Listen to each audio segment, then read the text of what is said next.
Hey everybody, Elijah Anderson here, and I'm back with a new review. This time we're going to be looking at the latest entry in the Fast and Furious franchise, Hobbs and Shaw, which is a standalone spin off just focusing on, well, Hobbs and Shaw, the former being played by Dwayne The Rock Johnson and the latter being played by Jason Statham. So, the basic plot of this story is that Shaw's sister, Hattie, played by Vanessa Kirby, is the leader of an MI6 team who are trying to steal this virus developed by this terrorist organization called Etienne, and the virus is called Snowflake and can basically kill entire cities and all that stuff. But this mission goes south when they're intercepted by a bunch of Etienne operatives led by Idris Elba as Brixton, an Etienne soldier who's been cybernetically enhanced to be superhuman and is basically, well, as he calls himself, Black Superman. One of the best lines in the movie, by the way. So he kills everybody on Hattie's team except Hattie herself, and she takes the virus and injects it into herself so that she can steal it from him and goes on the run. And so it's up to Hobbs and Shaw to protect her from Brixton and save the world, blah, blah, blah, blah, blah, yakety yak. You don't care about the plot any more than I do. And honestly, that's not meant to be a dig on the movie because, well, when have the plots of these movies ever really been the big draw? You know, the plots are mostly just there for structure's sake when all we're really showing up to see is people racing a bunch of cars and doing cool action movie stuff with them. And actually this is something I want to touch on a bit as sort of an opener to my analysis and why this movie actually works very well. The story of the Fast and the Furious franchise is one of the strangest Hollywood franchise stories ever. I mean, think about it. Way back when, in 2001, when the first film came out, it was basically just your bog standard street racing movie, very much tailored for a niche audience of people who like action movies involving car racing and all that stuff. And as more movies come out, it looked like it was just going to stick to that sort of formula. But then around number 5, they pretty much ditched all that and just started to jump into action movie territory where now they're pulling off heists and facing off against spies, terrorists, cyber terrorists, and now they're facing off against cybernetically enhanced super beings, basically. And honestly, that latter half of the series is the part I like the most because honestly, I'm not a huge street racing person. If you like the early Fast and the Furious movies, I'm not going to give you flack for it. But to me, the part where they start getting really, really interesting is where they start focusing on the heists and the action and all that stuff. And part of the reason that I think the series got better as it went on is two things, actually. One, it has a very diverse cast. I mean, the only really purebred white dude in the group was Paul Walker, and he unfortunately passed away a few years ago. And I don't know if Jason Statham's going to take his place as the series goes on. But most of the group consists of Latino and African American characters, which, of course, for me is always nice to see. Second, I think this is the biggest reason why people keep coming to see these movies. Under all of that macho dudette posturing, saying a bunch of cool lines and all the action stuff, there is a giant beating heart, and it is heart behind this film. And this series is just totally invested in the theme of family, surrogate family. I mean, come on. Tell me you guys did not cry at the end of Furious 7 when Paul Walker and Vin Diesel were driving off into the sunset against the song When I See You Again. Don't tell me that did not put at least a tiny little lump in your throat. You can't, because it did, because the series as it went on got us to really care about these characters and got us interested in their camaraderie and how they work off each other and all that stuff. And I think that's what this spinoff understands is part of the big heart of this series now that it's taken on sort of this new identity from the first 4 films. And yeah, that's sort of the big theme of this film, familyhood and brotherhood. Now, it's not overly subtle about it. At the end, they really, really lay it on thick, but honestly, that's the territory. Subtlety, as you'll note, was never the strongest point for the Fast and Furious franchise, but honestly, it doesn't really need to be. But the way they explore this theme of familyhood is very interesting, especially with Dwayne The Rock Johnson's character, and it pays off in really cool ways. The probably one of the best action sequences in this movie is the ending action sequence, where it's just takes place on the in Samoa, and it's all of these Etienne technologically advanced operatives facing off against the salt of the earth Samoans who don't have their guns anymore because sort of the matriarch of Dwayne The Rock Johnson's family got rid of all of them, so they're stuck with just using spears and whatever they can find, and it is so awesome. I mean, it's probably one of the best action scenes I've seen all year. It's probably right up there with the final fight at the end of Endgame, and that's a pretty high watermark, I gotta tell you. But aside from that, the technical aspects of this movie are all really good. Of course, David Leitch is directing, and David Leitch was, of course, the uncredited co-director for John Wick. He also did Atomic Blonde, and he also did Deadpool 2, and he also brings some of his Deadpool 2 crew with him. Jonathan Sela, however you pronounce his last name, is the director of photography, and you can definitely sort of tell what with the sort of grayish color palette that is in this film that was also in Deadpool 2. He also has Tyler Bates coming on as the composer, who was also his composer on Deadpool 2 and for some of his other work. And not only that, but he also brings some of Deadpool 2's cast members in ways that I will not spoil because you should just experience it for yourself. And aside from that, the actors do a great job. Johnson and Statham have very, very good chemistry. Vanessa Kirby's character is an awesome, ass-kicking character that I really enjoyed, and it really disappointed me when they forced her into the damsel in distress /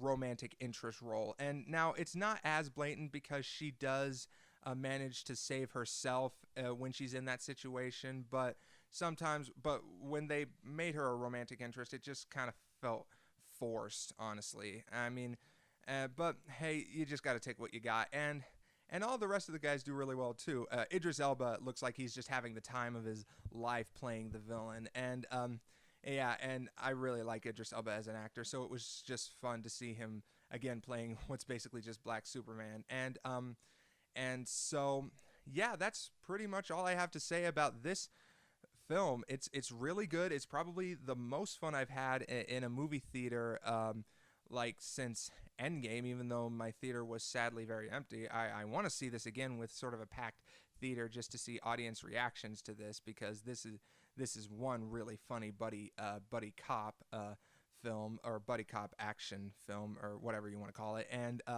so yeah, and I'm going to end this review on sort of an unusual note, because there are two things that I want to talk about.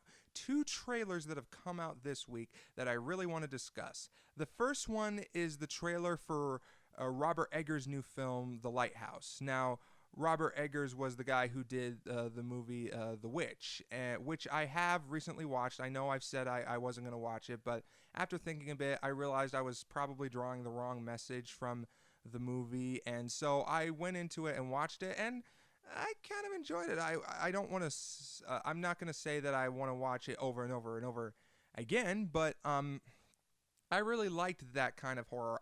I'm not, when I say I'm not a fan of horror, I mean I'm not a fan of jump scare horror, because I scare really easily, and I have Asperger's syndrome, and so I'm very sensitive to like sound and stuff, and seeing a jump scare horror film in a movie theater with all of those big theaters would just make me go crazy. But what I am fine with is sort of this atmospheric horror. Think like Stanley Kubrick's The Shining or something like that, where it just sort of draws you into this uncomfortable atmosphere and it doesn't let you go. It just keeps pushing you deeper and deeper and deeper into that atmosphere. And that's the kind of horror I'm more down with. And that's the kind of horror that The Witch was really trying to convey. And it looks like The Lighthouse is going to go in a similar direction. We got Willem Dafoe and Robert Pattinson as two men who are tending to this lighthouse by themselves, and it's basically just about them going insane and all the weird stuff that they see. And it looks like the aspect ratio that they shot in was smaller than the industry standard that a lot of people shoot in these days. And that it seems like that was an artistic choice because it seems that director Eggers wants us to feel claustrophobic. And this is not just me saying this. A lot of people have commented on how the smaller aspect ratio made them feel claustrophobic. And that's the feeling that Eggers wants to invoke in us. And but this teaser was just awesome, and it's backed up by Willem Dafoe and Robert Pattinson's character singing a sea shanty while just totally drunk off their asses, and it's sort of tweaked in a way where it sounds very, very off kilter, very weird, and I'm all kinds of excited for that. Mostly because I've never really seen a horror movie that has to do with the sea or anything like that, and I'm not talking about stuff like Jaws or anything or The Shallows or anything like that. That's stuff that's actually out there. I'm talking about supernatural stuff, So that's going to be interesting to see. The other one is a trailer that has actually not been officially released online yet, and I don't know, by the time I put this up, maybe it'll already be online, but it's the trailer for Warner Brothers' new Christopher Nolan film, Tenet. Now, this is a film that I have been really excited for because I'm a huge Christopher Nolan fan. I think he's one of the most exciting filmmakers working today, and when I heard the cast that he got together for this film, I was all kinds of excited, and when I heard the premise, that just got me even more excited. I'm like, it sounds like he's trying to do some kind of a spy movie, but what's his take going to be on it? And from this preview, I think we can sort of see his take. And I think the clues are all in the title. And because, well, see, Tenet is one of those words that's the same backwards as it is forward, like race car or something like that. I know there's an official term for those words, but I can't remember it right now. So I'm thinking maybe that's going to be sort of the gimmick with this. He's going to play things backward and forward in time. Because we all know one of Christopher Nolan's favorite motifs in his movies is time. We've seen it with Inception, where time plays out differently and plays out more slowly as you get deeper and deeper and deeper into the dreams, and we just saw him do it with Dunkirk, where each segment of the story plays out over a different span of time, and we've definitely seen it with Memento, which is told entirely backwards. So yeah, it'll be interesting to see how he translates that to a spy film. And this teaser didn't give away too much. It just showed the main character, John David Washington, in various situations, also looking at a shot through a glass window pane, and what looks like a bullet was shot through it. And it also showed various images that are getting me really excited, that are just showing tidbits of the plot. And of course, I understand why they're not showing so much, because this movie doesn't come out for almost another year.